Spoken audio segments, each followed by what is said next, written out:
This is Gabby. And KT. We're back with another episode. Thank everybody for checking out our last one entitled Voting is Counter-Revolutionary. You can hit us up at Building Our PWR for any comments, concerns. Also, if you'd like to donate to the work we are doing in Memphis, we have two ways.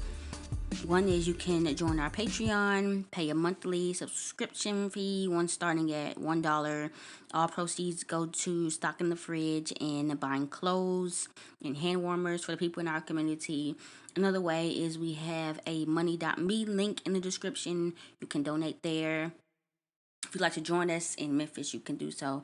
Recently, this week, we joined up with some comrades, and we've been working on some propaganda, original stuff, and definitely when we finish creating what we're creating, we're going to be up in the city posting stuff. If you'd like to be part of either one of those processes, you can do so. Link is in the description. All right, guys, we are just going to continue reading Blood in My Eye, continue the conversation going. Continue the conversation that we've been having. So we finished on page 34, and so now we're on 35, and it says, in The Coming of the New International, John Geraci observed that, as a leading pragmatist, Lenin believed that the only way a revolution could come about in Europe in his time was by the creation of a revolutionary organization. Their organization had to be tight, well-trained, loyal to its central committee, dedicated and narrow, not only for ideological reasons. Hence, purges and sectarian splits were to be encouraged during its formative years, but also for security. And Lenin states, the more we confine the membership of such an organization to people who are professionally engaged in revolutionary activity and who have been professionally trained in the art of combating the police, the more difficult it will be to unearth the organization. One of Jonathan's reports contains the following. I find it almost impossible to trust comrades, not after all of this. They say Glows Davis, a black pig, killed Fred Hampton while he was asleep. I certainly don't have to mention all the so-called defectors who are now appearing before the government committees testifying for the state. They were infiltrators to begin with, the house niggers who ran to the high sheriff as soon as someone whispered revolt. I think I hate them, worse than I hate the sheriff or the owner. I'm just a young slave, you say, trying to understand and cope with my environment. I know personalities have no place in revolution, but every time I think of Davis, Just Be Simple, Coringa, and the rest of these murderous turncoat idiots, my trigger finger fairly itches. Non-persons like Coringa, Leroy Jones, and the other right-wing blacks are intelligent enough to know what they are doing.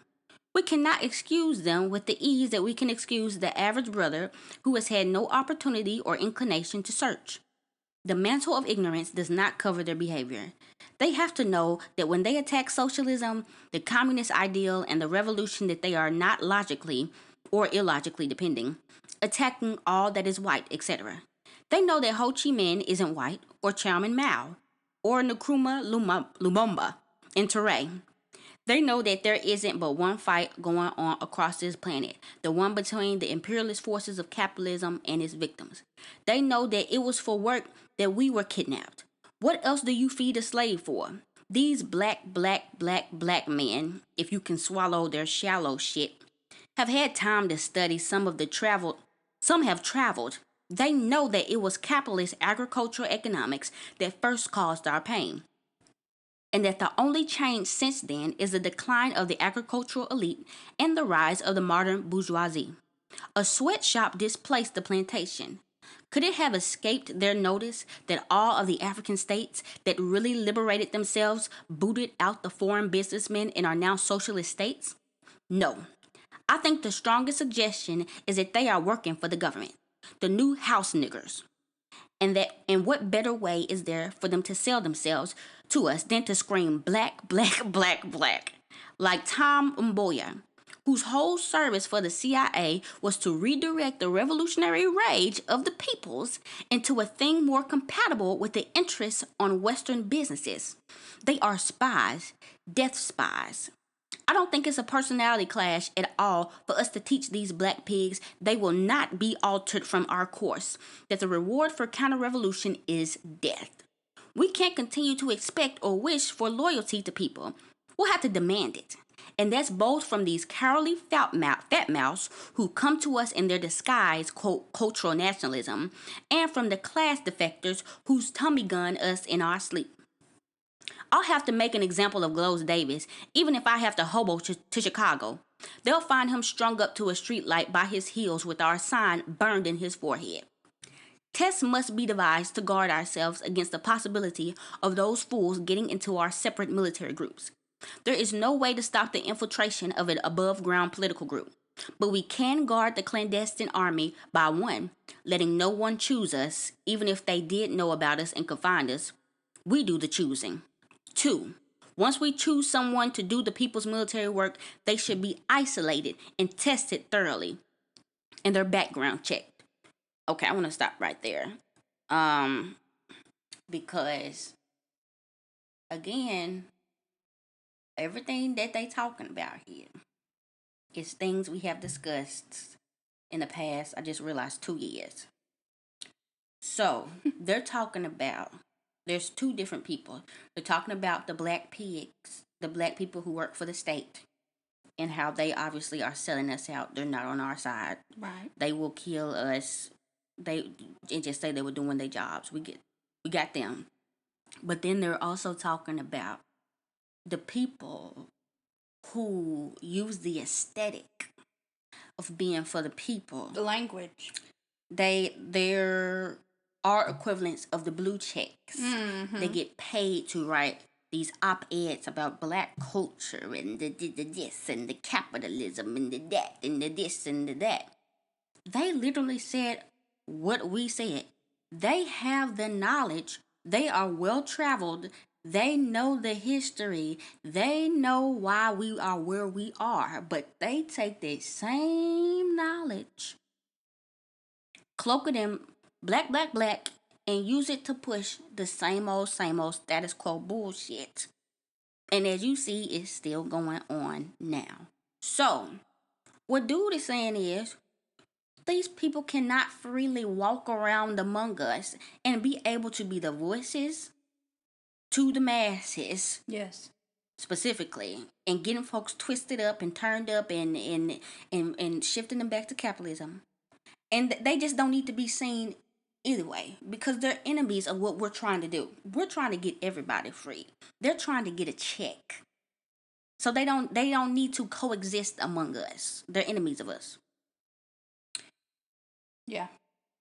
You said it. I mean, you said it all pretty much. Yeah. Okay. There are patterns to people's lives, especially blacks, that if studied, one can easily spot pig tendencies and connections. Checks could be run through some of our political people who have friends or sympathizers who own, say, used car lots for any business that generally deals in credit.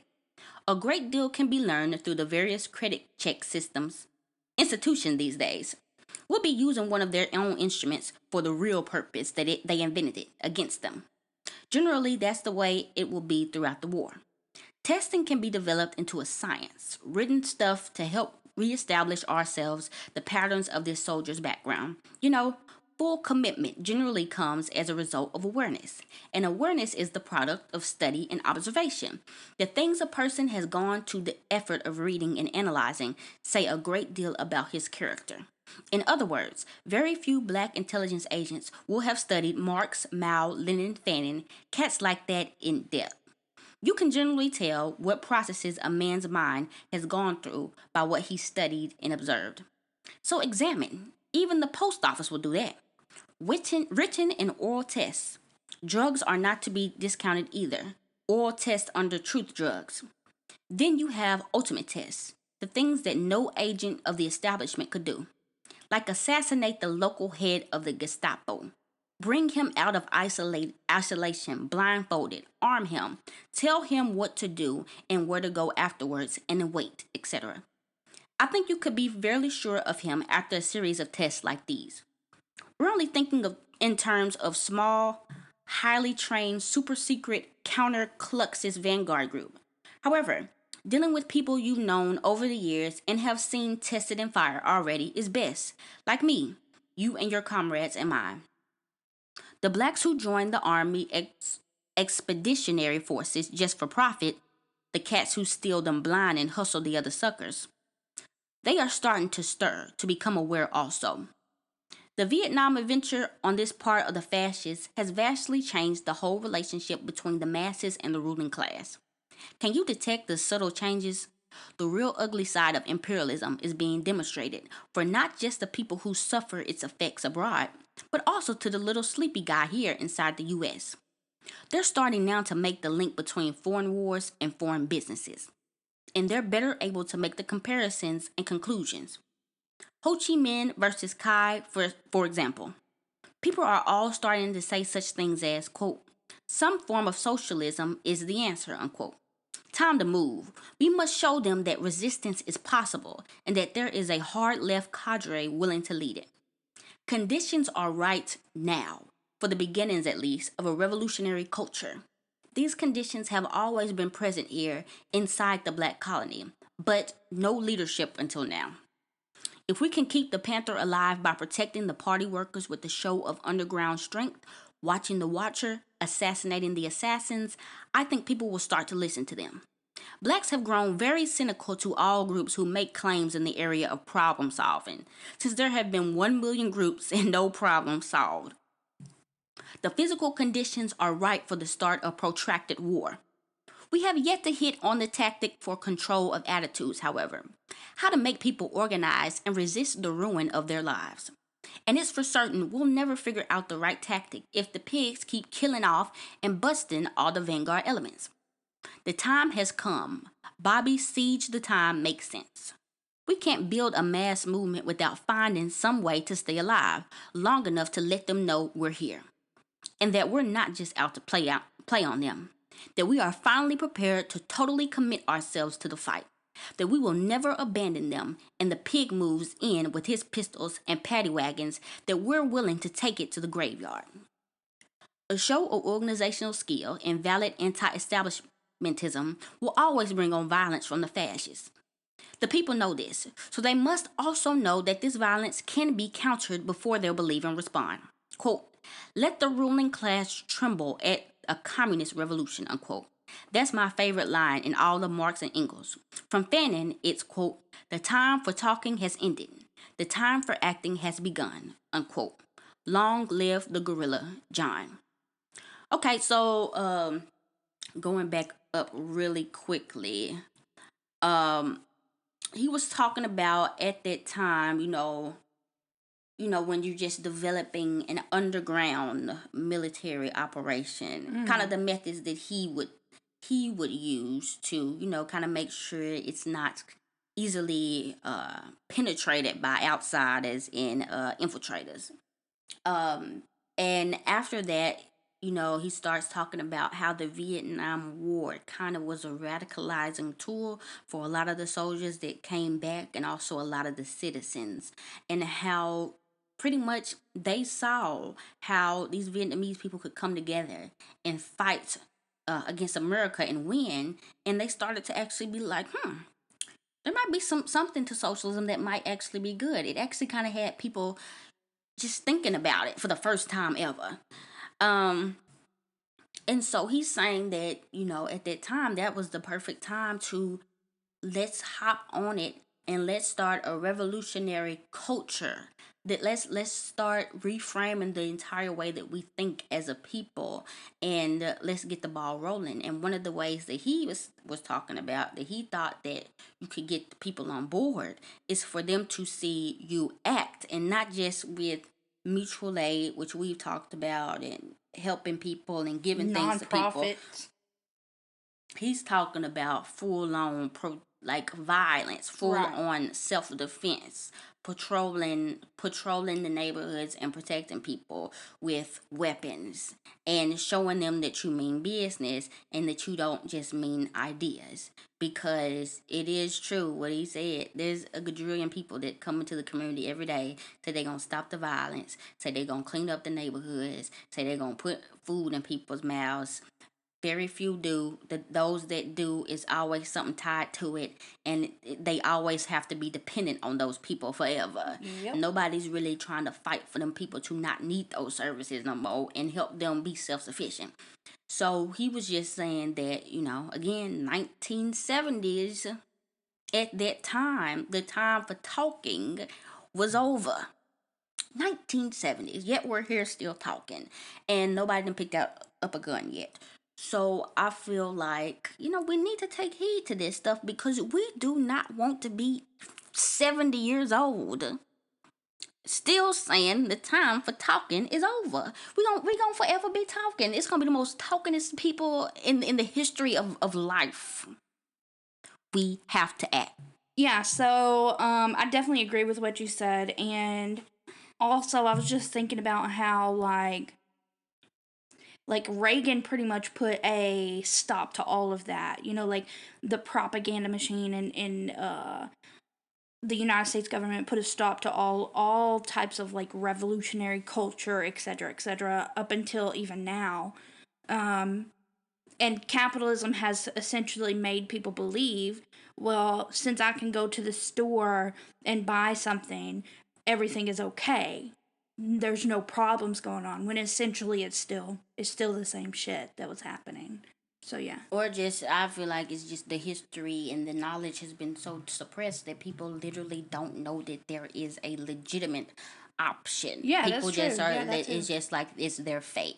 Yep. And it's something that I think about a lot of the times if I want to have an existential crisis and get real depressed is I think about my ancestors literally been here since the 1600s all the way up to the 1800s, Right. where you literally had people who were born on American soil, and all they ever knew was slavery. All they ever knew was their grandmama, their great grandmama, the great great great grandmama was a slave.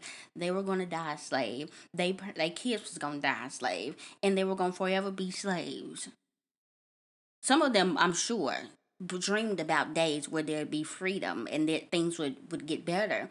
But in the reality, in the place that they were right then, it seems like it's impossible because that's literally all you know. Until you have people there to awaken the consciousness of the people, give them hope, give them fire in their bones, and allow them to see that things are possible. Then you get them together, you rev them up, and you go and you burn down the master's house. And that's how things went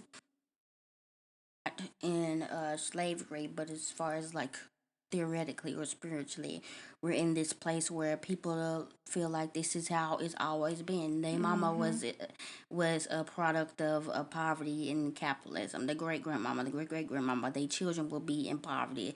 Their children will be in poverty. There is no way out. That's what it seems like. Yeah.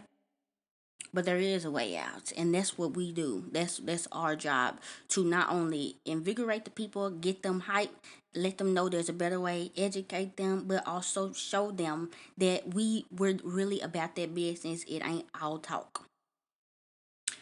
All right, back to the reading. I'm gonna read a little bit more.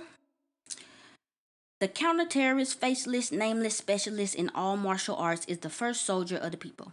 His violence will be swift, surprising, explosive, and tied into a clearly political matrix.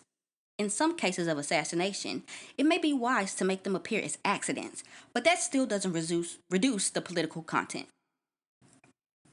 These workers, properly distributed and going about their tasks with secret, flawless precision and in perfect unison with the political front, will shake the fascists to their very foundations. Their limited, highly selective violence is the absolute minimum for enforcing the demands of the people. Anything less will fail. We are not dealing with nice people who will throw down their guns and submit to our will because we outnumber them. From the vantage point of established power in history, they know that one armed man can control 1,000.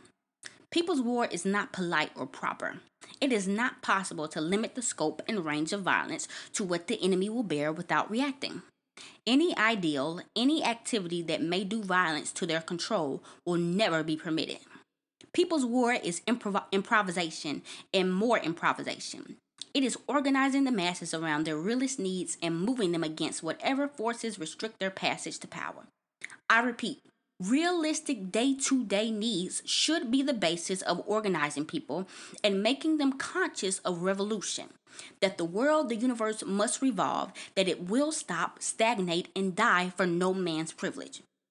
Yes, and we say that all the time. We literally talk about all the time what's most important in revolution. The material needs of people right fucking now. Right now. Told them. If we accept revolution, we must accept all that it implies: repression, counterterrorism, days filled with work, nervous strain, prison, and funerals. Our present problem as soldiers is to protect our political people at their work and enforce the increasing demands that the people, as political result, will make upon power. The soldier is the counterterrorist, the bodyguard, the first of a military vanguard. The distance between him and the class enemy is a free fire zone. He has to be the baddest and strongest of our kind. Calm, sure, self possessed, completely familiar with the fact that the only thing that stands between black men and violent death are the fast break, quick draw, and snapshot. Terrible Jonathan's teeth on the barrel of a political tool, hardened against the concrete of the most uncivilized jungles of the planet. Chicago, St. Louis, Los Angeles, San Francisco. Tested in a dozen fires. Tall, slim youth, the new nigger with a gun in the eyes of the hunter of men. These comrades must make their first contribution. They will be the first to fall. We gather up their bodies, clean them, kiss them, and smile.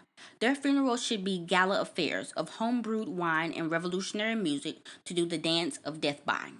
We should be sad only that it's taken so many generations to produce them. Building consciousness and revolutionary culture against the repressive natural defense reflexes of the system means taking realistic day to day issues like hunger, the need for clothing and housing, joblessness. It involves provoking repression, feeding on it. The fact of political economic prisoners in legions and the processes used by the oppressors to judge and condemn them must be used as the rallying cries of revolution. Economic crime and even crimes of passion against the oppressors must be understood as rebellion. Even funerals can be used as an issue since there will be so many of them. Improvising on reality is the key principle underlying the building of a united left and raising the consciousness of the people. It will give us our tactics. All right, so back to the top. So he was talking about the work of what people would call, or not, what the West or America would call counter terrorists. And these would be the people that are enacting the quote unquote violence, that are on the front lines, that are fighting, that are doing whatever it is that they need to do to help get this thing moving and to help protect us. And how these people obviously will have to be totally dedicated to it, and we ourselves will have to realize and revere their position in the revolution and how important it is, and how even in death they should be celebrated, and those types of people should be just totally celebrated and respected, because it takes a lot of guts. Like, even me thinking about it, like, damn, to even have the courage, which, we think about it and we talk about it, but to get up there and just be like Jonathan, like his brother, like, I'm finna go and I'm finna free my brother. I don't care what happens. I got these guns. I planned it out, and I'm not scared to shoot. I'm not scared to do whatever needs to be done, because I know that this all serves a greater purpose. Right. So, do you know how America talks about respect the troops, but they don't respect the troops, because the troops are literally just a tool for the rich. Right. For us, our people that are on the front lines literally are sacrificing, literally, this ain't no imperialist thing, themselves for our actual real freedom, our actual real liberation, Material need. not some bullshit, something that actually will change all of our lives. So definitely they need to be respected. And then he was talking about again, addressing the day to day needs of the people, which will be, hunger, joblessness, um, all this other stuff that definitely needs to be in the forefront of what we're doing. So he's pretty much just reinstating what we already said. Not only are we doing the meeting the basic needs, mutual aid, providing for the people, but we are also in the war zone doing war things. And so, yeah, I think that is a part that is severely underdeveloped amongst all the other things that are underdeveloped. There is a lot of talk of mutual aid. I think everybody's pretty much got that down packed now. Mutual aid is important and it should be done. And a lot of people are doing that. But not a lot of us are doing anything when it comes to the arms or the weapons. Not even us. Like, we looked into it, but then we looked at the prices and I kind of get sidetracked from it.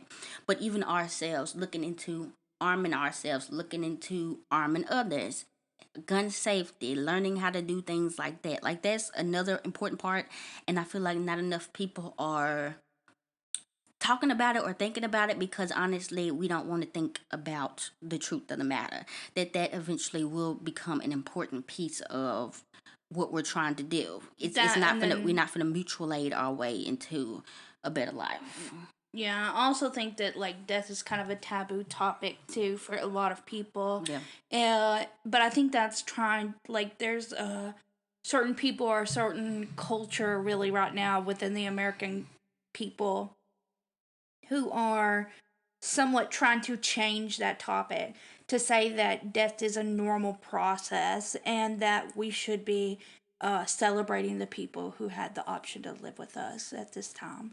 So, yeah, but I think you're right. We definitely need to get back on the gun train, and we need to figure out like a way where that can also be a normal part, because even guns right now is such a taboo topic, even in American culture, in people who live here, because they're like, well, school shootings, blah blah blah blah blah. We did talk about that previously though, about why that happens.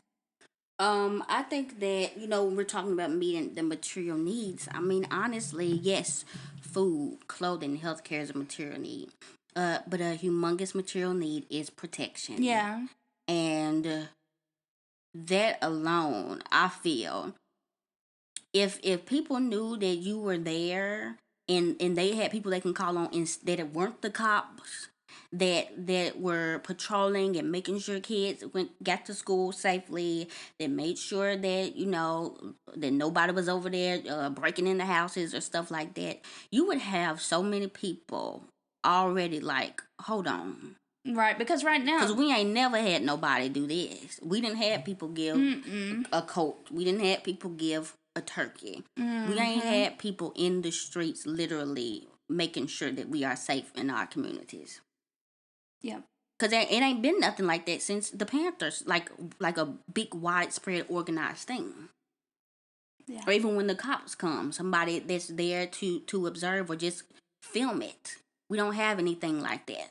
I was gonna say, like, even when the cops come, like, it's not like cops are literally doing anything anyway. Mm-hmm. And if there was someone there, like, cops right now are just pretty much, like you said, protectors of the rich. So if we actually had someone who was there to be like a person in the middle and actually do something, that might make people feel even more comfortable. Yeah. Yeah. Because I feel like for a lot of people, like, the cops is just not even a necessary evil, just an evil that sometimes you have to use because you have no other choice. You have no other sense of community of people, Right. like, watching each other's back. Yeah. And I feel like if you had, like, not, it wouldn't just be one person or a couple people, it would encourage more of the community to be like, okay, well, maybe we all can get together. Like, I feel like that would be a good organizing tool. Eventually, of course, it's gonna take a lot of manpower, money, and time to do so. But he was on to something, because that is definitely an area that has not been tapped, because a lot of us are scared, and also that isn't something that's easily co-opted or easily marketed or can be easily neoliberalized. They'll talk about community policing, but they don't ever say using no gun. No, community policing is just y'all get together and y'all call the police when something happens. Which is useless. So yes, that's definitely something. And what else was I thinking about? I saw somebody, or this isn't just about him, but this is just something that I've noticed is there's a lot of people that, make quote unquote leftist content that are black. And, they position themselves as, I'm just telling y'all the facts or whatever. I'm trying to educate the people. But what I'm noticing is a lot of times they say, I'm not an activist. I'm not a revolutionary. I'm just an educator. And I feel like I have problems with that now. Pacifist. That's kind of pacifist. Yeah, I have problems with that, especially like reading this. If you're not a revolutionary and you're not an activist, but you're an educator, what the hell are you educating? What the hell are you educating about? What's your purpose? What's the main goal behind all of this for you to educate? Like, if you're going to educate someone with no clear end goal, what's the purpose of even doing it? Right. Why aren't you if you're a quote unquote leftist? This ain't for the little liberal people. If you're a quote unquote leftist and you like Fanon and you read George Jackson, why the hell are you not a revolutionary? Why the hell are you not an activist? It's like, I feel like if you say that, then you're kind of making it plain that this is a means to an end, and your end isn't necessarily the end we're trying to get to. Correct. Or you can educate people all day, but you don't really want nothing to do with it. Yes. That's what it is. Yeah. So when something goes down. Well, I just told the facts. I didn't do nothing else. Yeah. And so then I'm like, at what point are you gonna opt out of the game?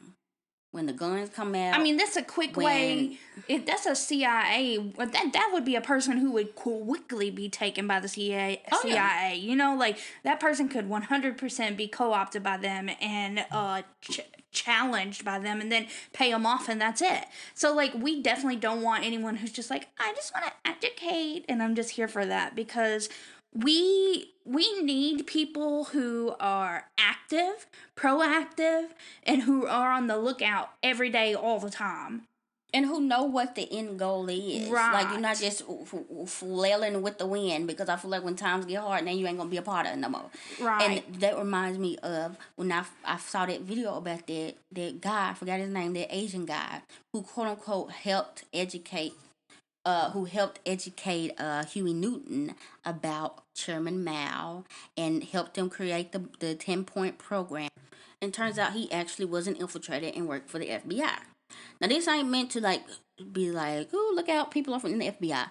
But it's just like, we have to be serious. At this point, the George Floyd, there was a time to play. It really wasn't a time to play. But everybody, it was just a circus. But at this point, if you're still in the game, we're not in one-on-one land no more. Either you're in it or you're not in it. You can't just be a bystander. You can't just say, I'm going to throw the money in it. You have to be in it. And yeah, that's all I got to say.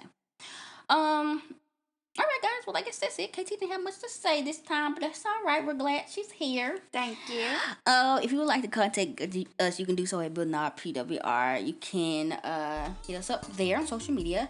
If you'd like to join us in person, or if you'd like to help us with the creation of the designs, passing out food, if you'd like to donate some food or clothes that we can put in our pantry, you can do so. Link is in the description. That's pretty much it. This has been Gabby. And this is KT. And this has been Building Our Power.